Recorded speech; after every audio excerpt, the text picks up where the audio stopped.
In this video, we're going to look at what is known as the inverse, or kind of the opposite of an exponential, and those are called logarithms.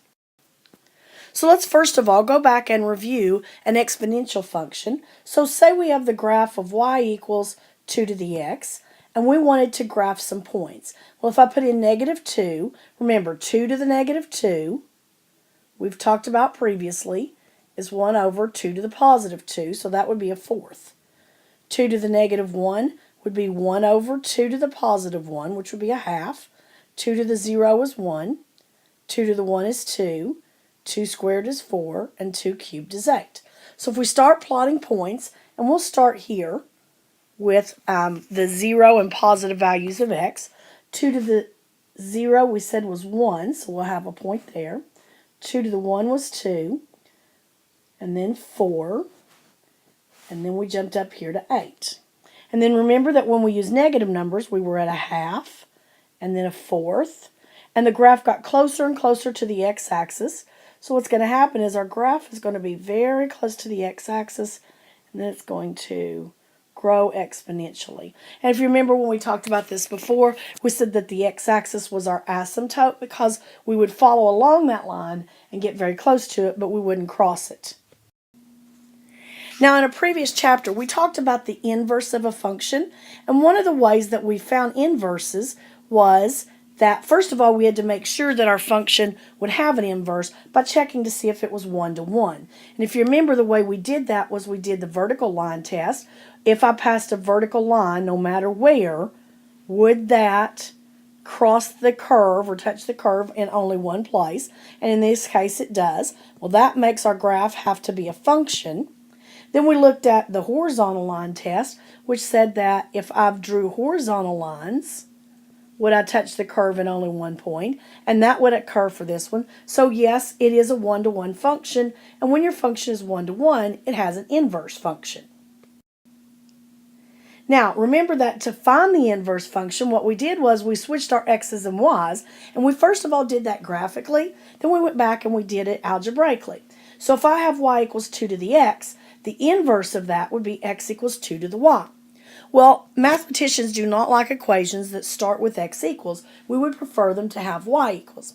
So what happened was a mathematician developed a notation for how to rewrite that problem so that it started with y equals. And it was written like this: y equals log base 2 of x. And that's read y equals log base 2 of x. It is just a different way to write that exponential of x equals 2 to the y. So logarithms are a different way to write an exponent problem. So now we've introduced this new notation of a logarithm. And again, just keep in mind, it's just a fancy way to write an exponential problem. So now what we're going to do is we're going to spend some time working on switching back and forth between exponential form and logarithmic form. So let's say we had just a regular exponent problem, maybe written like this: 4 cubed equals 64. That's a true exponential statement. In logarithmic form, that would look like this: log base 4 of 64 equals 3. Now, here's one way you can remember to switch from logarithmic to exponential, which is what we're going to work on next. But looking at it this way, what you're going to do is you're going to start here with your base as the beginning of the problem. You're going to raise it to the third power, which is across the equal sign, and the answer is going to be what was following your base. So it'd be 4 cubed equals 64. 4 to the third equals 64. Like I said, we're going to spend quite a bit of time working on just switching between those two forms. So now we're going to actually spend some time working on some problems, switching from exponential form to, or from logarithmic form to exponential form, and from exponential form to logarithmic form. So let's look at our first example. We've got y equals 4 to log base 4 of x.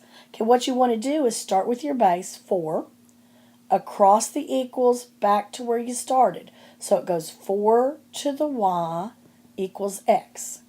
It might actually help you right now to draw kind of that little circle and to get everything lined up in the correct order. So here I want to go 3 across the equals back to the beginning. 3 to the third equals 27. And then the last one, we'll do 5 across the equals back to where you started.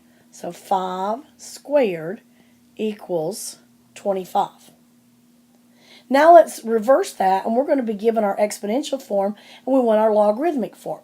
Now the way I start with that is I do log and then an equals. Alright, so then it's log, and remember how I did it when I went from logarithmic to exponential.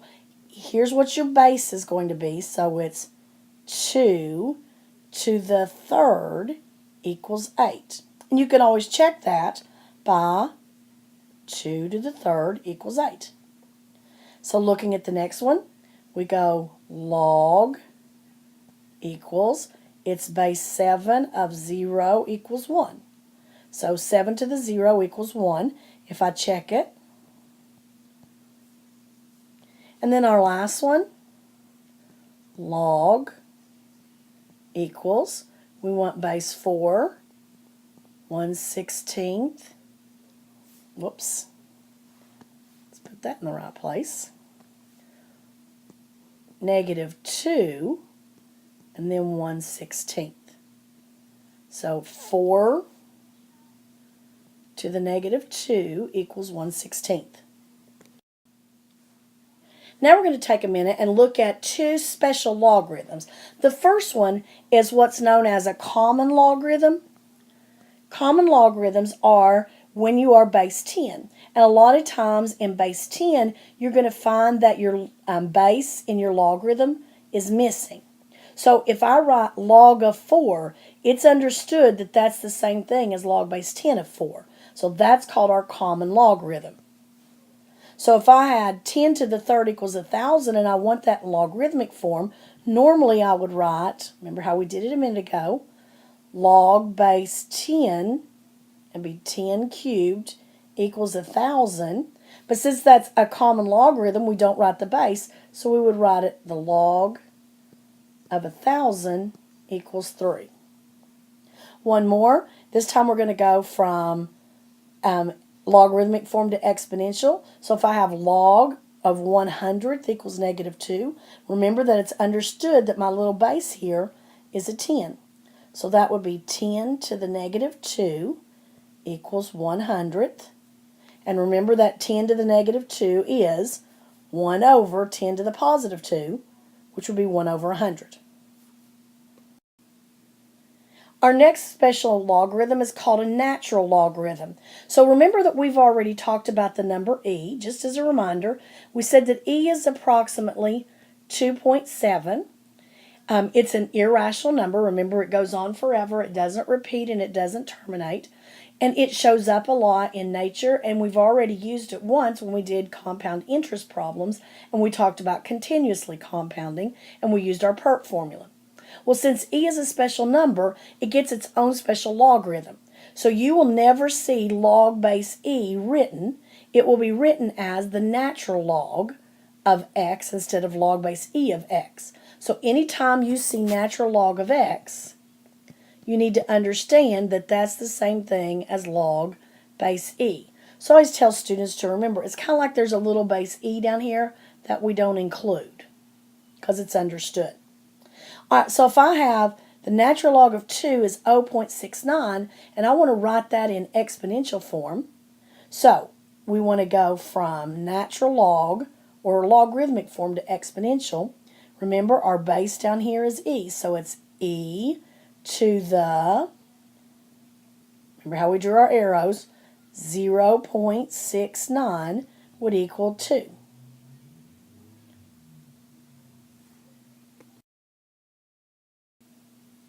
And now let's go from an exponential form into a logarithmic form. So since it's base e, we don't want to write log base e. We want to write natural log. it's understood that our base down here is e. So remember how we did this. E, we'll put our equals here, to the what equals here. So e to the 5th equals t. So then I could rewrite that as just the natural log of t equals 5. All right. So anytime you see natural log, you need to remember that it's base e. So what we're going to do now is just take a few minutes to evaluate some of these logarithms using this idea of what we just talked about, of how to rewrite things. So look at the first problem.